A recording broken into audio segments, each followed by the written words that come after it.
رفقہ محترم، السلام علیکم ورحمۃ اللہ وبرکاتہ۔ دیکھیے، اگر ہم دنیا کے نقشے پر غور کریں تو ہم کو پتہ چلے گا دو نظریے جو بہت جنگجو پیمانے پر چلے ہمارے سامنے آتے ہیں۔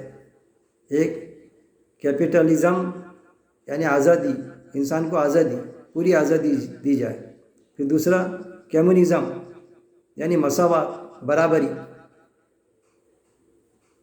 یہ دونوں نظریے ایک وقت میں بہت کام کرے، بہت پریکٹس ہوئی اس پر، لیکن آخر میں رزلٹ یہ لگا کہ فیل ہی ثابت ہوئی۔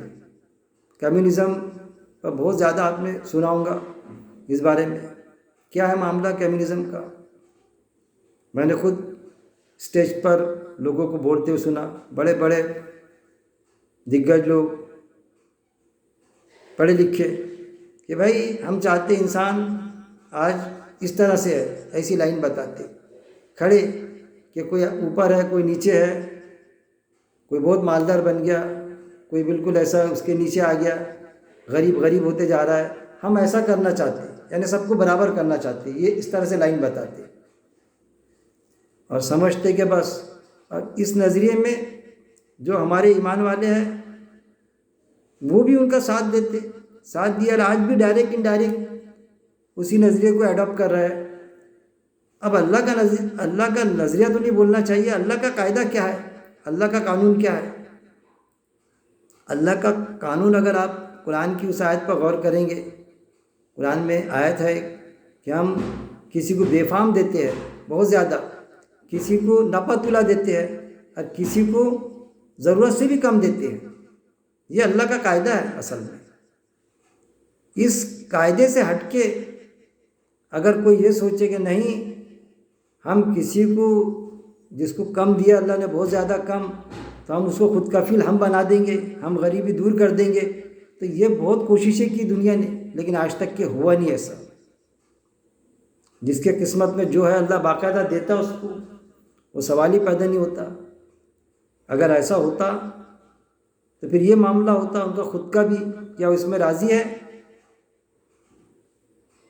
کہ جس کا انتقال ہو جاتا، مر جاتا، تو دونوں ہاتھ آیا تھا جب خالی تھے، جب گیا تو دونوں ہاتھ خالی ہے، تو اس کی ساری جو دولت ہے گویا کہ حکومت میں تقسیم ہو جانا چاہیے۔ اسلامی حکومت رہی تو سب بیت المال میں جمع ہو جانا، اور کوئی حکومت رہی تو وہاں جمع ہو جانا۔ اب وہ غریبوں تک کے پہنچا دیں گے، حکومت پہنچا دیں گے غریبوں تک کے، یا یہ ہونا تھا غریبوں میں بانٹ دے، لیکن ہے ایسا فطری دین ہے نا، کوئی چاہتا اس کی دولت کتنی بھی رہے، بولتا نہیں بھائی میرے بیوی بچوں میں تقسیم ہونے کو ہونا۔ یہاں تک کہ قرآن کی آیت موجود ہے فطری دین کے مطابق کہ سورہ احزاب آیت نمبر 6 میں اللہ کی کتاب کے مطابق ایمان والوں مہاجرین کے مقابلے میں، ایمان والوں کے مقابلے میں، مہاجرین کے مقابلے میں وراثت میں خونی رشتہ زیادہ حقدار ہے۔ مہاجرین یعنی وہ جو ہجرت کر کے آئے تھے، کیسا ان کا معیار تھا، ایمان والے کیسا معیار ہوتا، تو وہ اصل میں کوئی ایمان والا رہا، کوئی مہاجر رہا، ہجرت کرنے والا، اس کو بھی نہ دے، وراثت تمہارے رشتہ داروں میں دینا، اور کتنی دینا، کیا دینا، اللہ نے وہ قاعدہ بتایا۔ لڑکوں کا حصہ کیا، لڑکیوں کا حصہ کیا، لڑکوں کا 50%، اس کی بیوی کا حصہ کیا، یہ سارا دیا نا۔ لیکن ان کا معاملہ یہ ہے کہ قرآن میں کسی بھی مقام پہ اللہ نے یہ نہیں کہا کہ بھائی یعنی تحقیق کر کے دینا چاہیے، بلکہ صاف انداز میں فرمایا سوالی کا سوال پورا کرو۔ میں نے ویڈیوز ہیں میرے اس پر باقاعدہ میں نے پیش کیا۔ پھر اپنے حدیث تک کی موجود ہے کہ گھوڑے کی پیٹھ پر آپ بیٹھ کر کوئی آئے سوالی، اس کو بھی دو، حقدار کو بھی دو، غیر حقدار کو بھی دو۔ مسلم بخاری کی حدیث ہے، بخاری مسلم کی حدیث۔ اتنا ہونے کے باوجود اور قرآن میں کہیں پر بھی نہیں ہے کہ تحقیق کر کے دو، بلکہ یہ ہے کہ جب کوئی نافرمان فاسق تم تک خبر لائے تو تحقیق کر لیا کرو، وہاں ہے تحقیق، نہ کہ سوالی کا۔ مسافر ہے کوئی، کہاں کیا تحقیق کریں گے آپ کسی مسافر کی؟ اتنا ہونے کے بعد میں تحقیق کر کے دیں گے. پھر دوسرا یہ قاعدہ ہے کہ اللہ کا یہ قانون ہے، کسی کو بے فام دیتے، کسی کو نفع تولا، کسی کو ضرورت سے بھی کم دیتے، لیکن نہیں، ہم اس کو خود کفیل بنانا چاہتے ہیں، ہم غریبی دور کرنا چاہتے ہیں. ارے بھائی، ایک وہ الگ سبجیکٹ ہے کہ ہم کسی کی مدد کریں، کسی کو بزنس لگا کے دے، قرض حسنہ دے کے لگائے، یا وہ ہم جو زکوٰۃ دے رہے ہیں اس کو اس کے ذریعے سے اس کو بزنس وہ بنا لے. وہ اس کا سبجیکٹ ہے کہ چاہے وہ بزنس کرے چاہے نہ کرے. ہمارا سبجیکٹ تھوڑی ہے وہ. ہم صرف آئیڈیا دے سکتے، بھائی میں کون سا بزنس کروں، آپ کو کون سا آ سکتا. کرانہ دکان میرے کو سوٹیبل لگتی ہے، لگائے نا کرانہ دکان لگانا بھائی. تو ہم نے جو پیسے دیے اس میں کرانہ دکان لگا، اس میں تو اور کوئی ٹیلرنگ کا کام لگا لے. یہ ہم بول سکتے. کیوں کہ قرآن میں وہ آیت بھی موجود ہے کہ نااہل کو بھی کھلاؤ پلاؤ. اپنا مال ان کو مت دو، پیسہ دینا ان کو مال مت دو، لیکن ان کو کھلاؤ پلاؤ، پہناؤ ان کو. نااہل کو جو 100 کے 60 کرتا، بزنس میں فیل، جو عہدی کما نہیں سکتا، اس کو ایسا کہا کہ اللہ نے اس کو مت دو کر کے زکوٰۃ. اس کو بھی زکوٰۃ دینا ہے، نااہل کو بھی دو.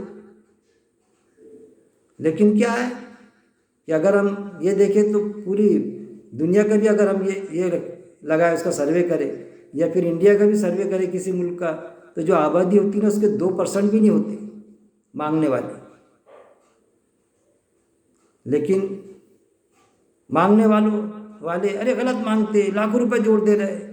کسی ایک نے، کسی 10 نے جوڑا تو باقی سب کے لیے ہم تحقیق کر کے دیں گے. ارے یہ بہت مال جمع کرتے رہے، بہت جھوٹ بول کے لیتے. ارے اس کی کیا مجبوری ہے، کس لیے جھوٹ بولا، نہیں بولنا چاہیے. اس پر بھی میرے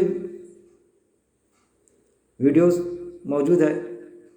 ہم جھوٹ بول سکتے، لیکن غریب نے جھوٹ بولا تو کیسا بولا، کیوں بولا، دھمکائیں گے، دھتکاریں گے اس کو. وہی ہے نا، غریب کی بیوی سب کی بھابھی ہوتی، جو مثال ہے نا، بس ایسا معاملہ کر کے رکھ دیے. اور کیا ہے، بڑے بڑے پڑھے لکھے NGOs تحقیق کر کے دیتے. ہم تحقیق کر کے دیں گے، ہم خود کفیل بنانا چاہتے. اللہ سے دعا ہے کہ اللہ رب العزت قرآن کو پڑھنے. اور بس قرآن میں یہ آیت بھی موجود ہے میرے بھائی کہ شیطان نے ان کے عمل ان کی نظر میں خوشنما بنا دیا.